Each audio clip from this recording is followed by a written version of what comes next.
Welcome to Byte-Sized Tech, where we blend casual conversations with insightful discussions on the latest in technology and gadgets.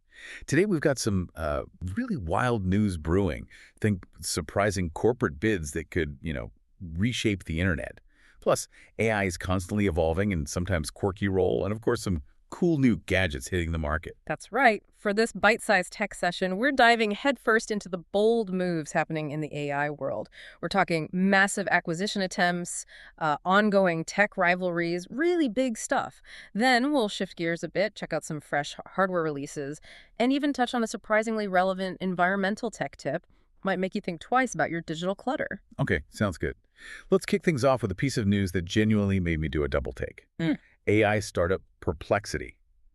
They've apparently made an offer to buy Google's Chrome browser. Yeah, that one definitely raised some eyebrows. And the number.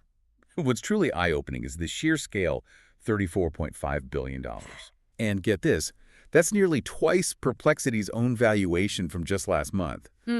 So, what exactly is going on here? It seems audacious, right? It's a fantastic question, and yeah, audacious is one word for it. The answer, I think, lies in understanding the bigger chessboard. This isn't just Perplexity trying to, make a splash.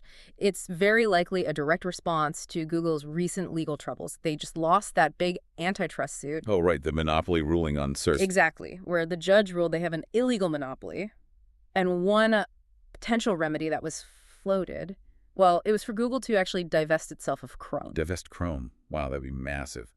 Google, naturally, wasn't happy. They called the ruling a radical interventionist agenda, and they're definitely planning to fight it. But still, it opens the door, doesn't it, for unexpected plays like this from Perplexity. So, hypothetically, if this were to somehow happen, what would owning Chrome actually mean for an AI company like Perplexity, especially in this AI arms race everyone talks about? Well, this bid, it's not just about a browser, you see. It's a pretty stark signal.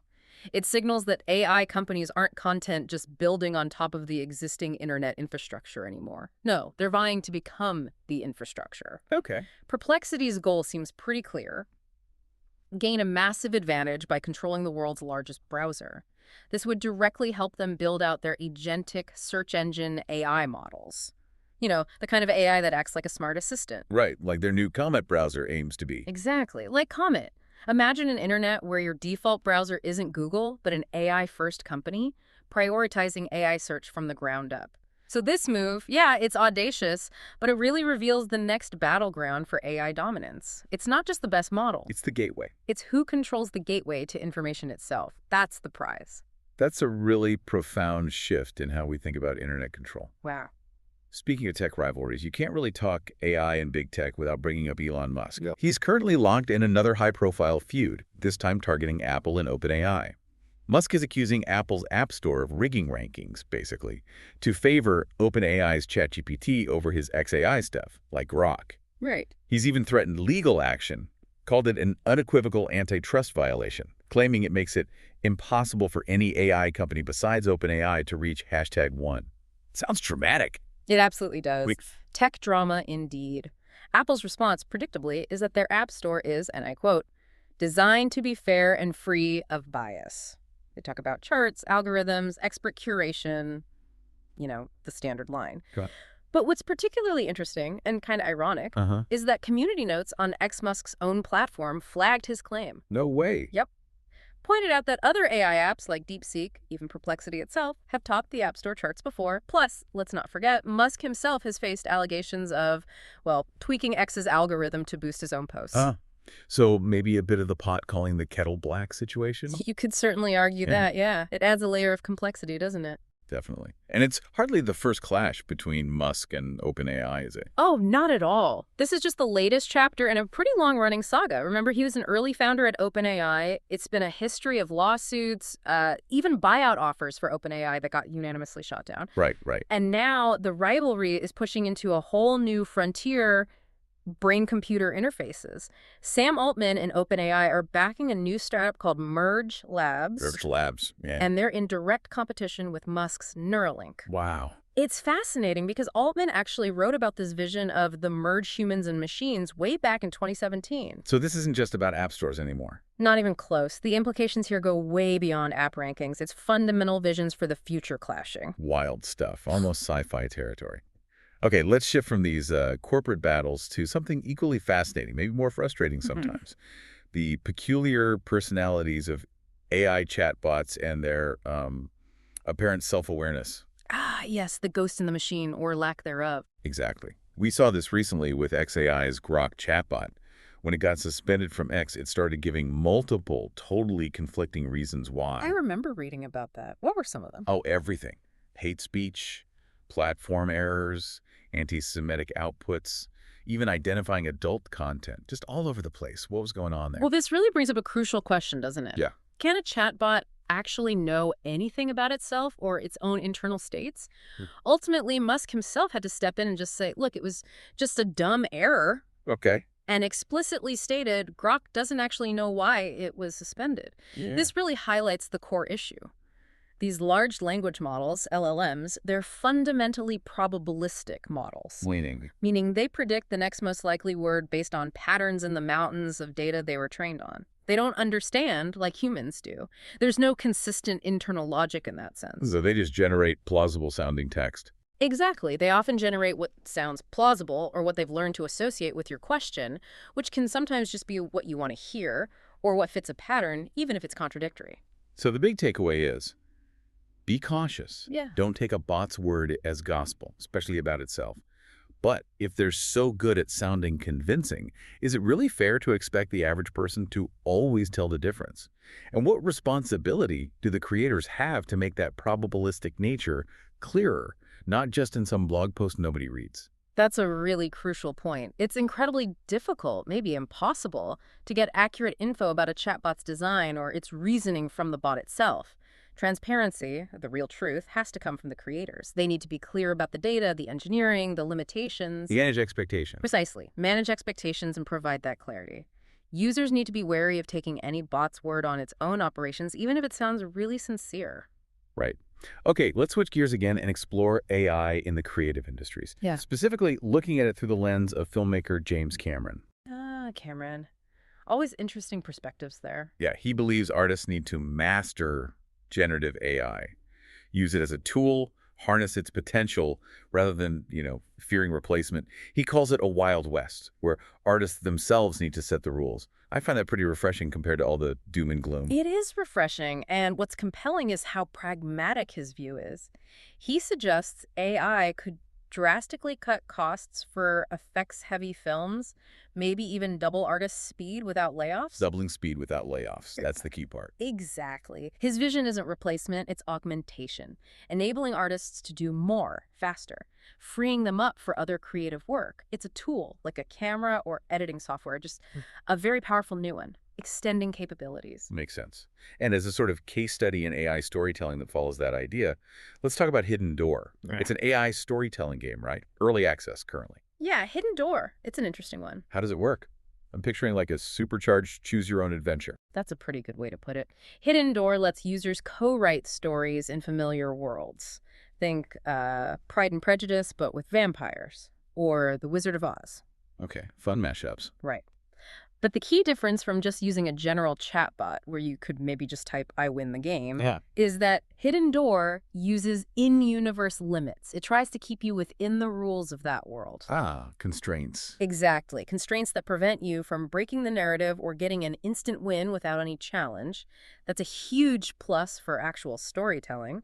And theoretically, it helps sidestep some copyright issues by keeping the AI within established lore. But are there downsides? Well, early reports say the narrator can be a bit slow, maybe limits your options sometimes, and the storytelling can feel a little disjointed occasionally.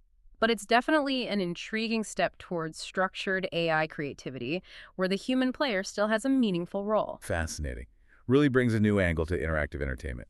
Okay, moving from the virtual to the physical, let's talk gadgets. Always fun. New phones. Google's Pixel 10 Pro Fold.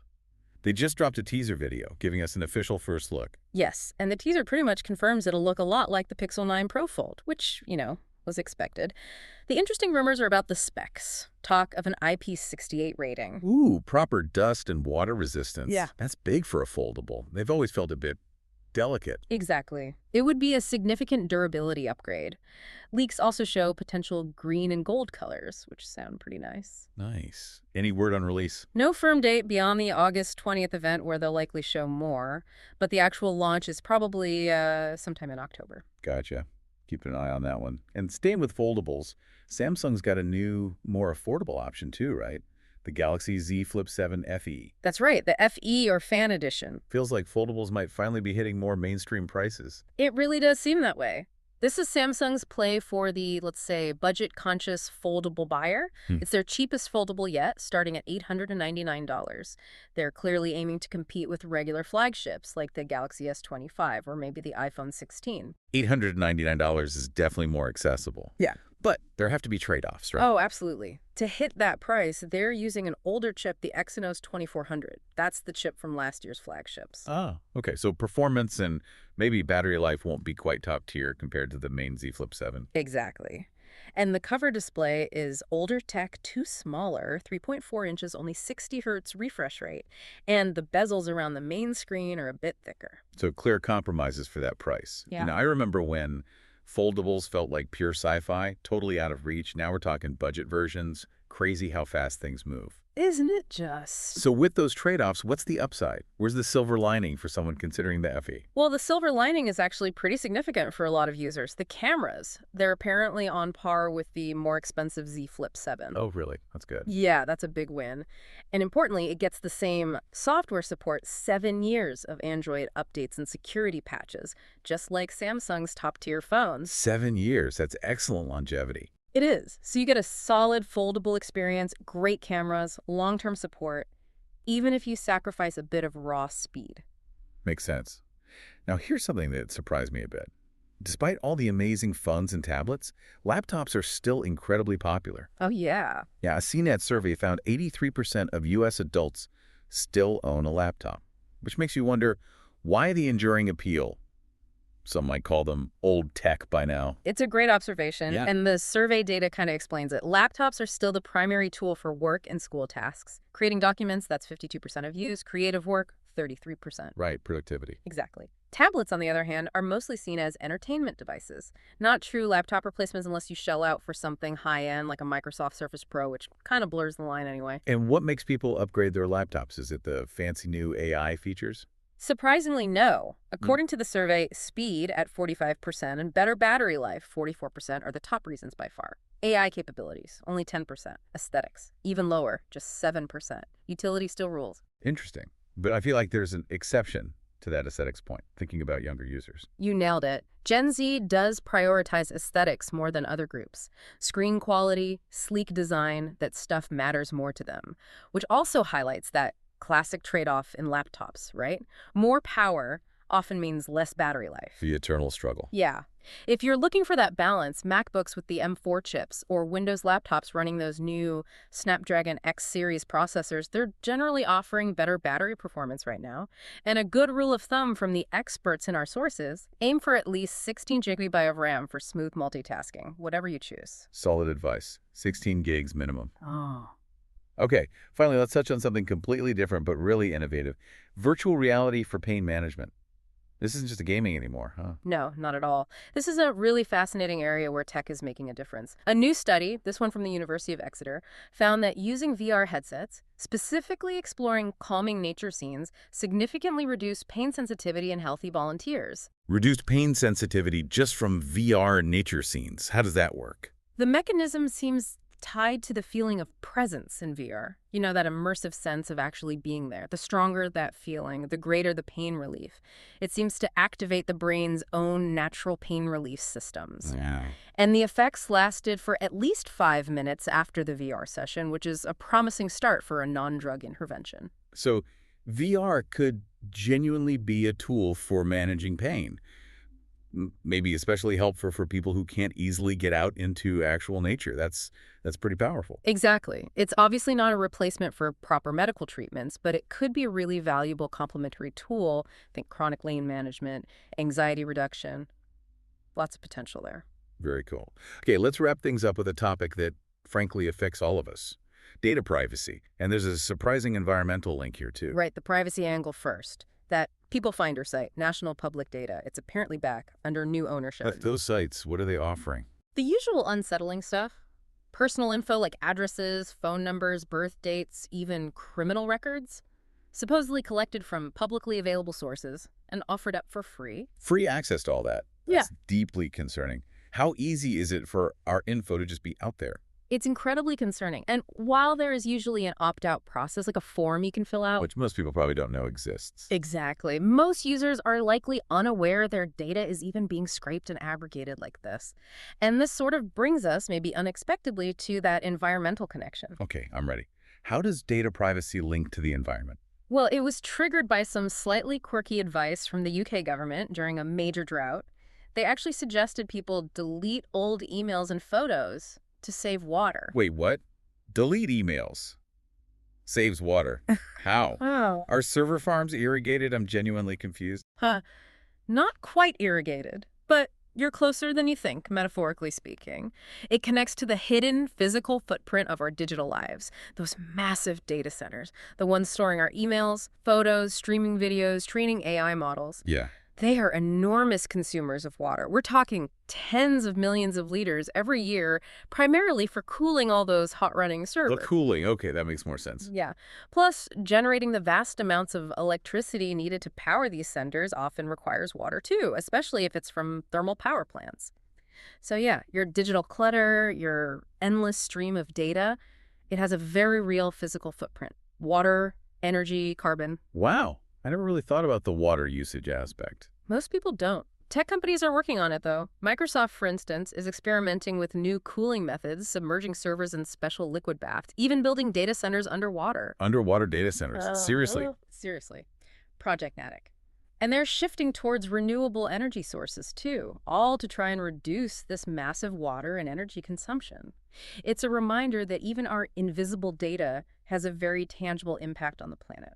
So from billion-dollar tech bids trying to control the internet to the very real environmental cost of saving that extra cat photo, technology is constantly pushing boundaries and, well, raising new questions, isn't it? It really makes you wonder, doesn't it? As tech gets woven deeper into literally every part of our lives, work, play, health, even planetary resources. What's the next big shift? What are we not even seeing yet? Maybe the future isn't just about building faster AI or cooler gadgets, but about building it all more consciously, more sustainably. Something to think about. Definitely something to think about. Thanks for tuning in to Byte-Sized Tech. If you enjoyed the episode, like, comment, share, and subscribe for more fun tech discussions.